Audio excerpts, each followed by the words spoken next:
Well, the truth finally comes out. It's actually members of the European Union who've been arming Vladimir Putin. That's right, Ukrainian civilians will now be dying because the French, the Germans and the Italians have sold weapons to Putin, including, by the way, chemical and biological weapons. Yeah, seriously.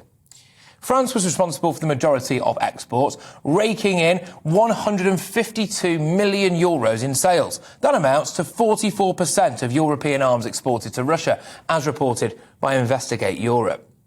From 2015, French authorities allowed the sale of weapons that fell into the category of bombs, rockets, torpedoes, missiles and explosive charges to Russia. Crucially, no tanks, though, because we all know that French tanks only have one gear, and that's reverse.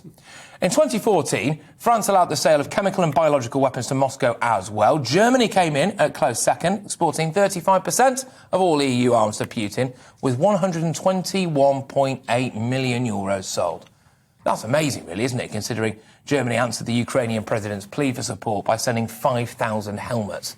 It's a really offensive way to refer to their own troops, but we'll let that slide. Of course we will. Now, last time I checked, the Germans didn't mind rampaging across Eastern Europe, and one would have thought that they owe the Ukrainians a thing or two. Italy sold the third most, exporting €22.5 million from 2015 to 2020.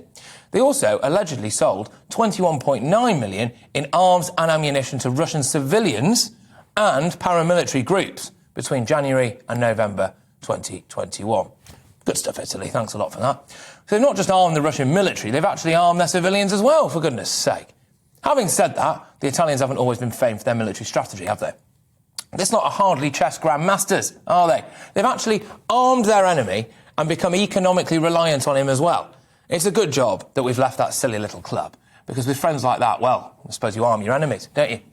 Putin must have been laughing at Europe for years, probably at most of the West as well.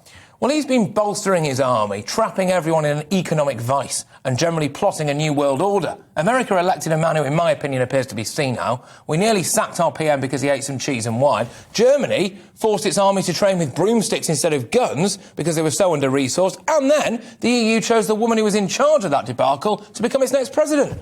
It's time to wake up and get real, people. The West really needs a better quality of leadership.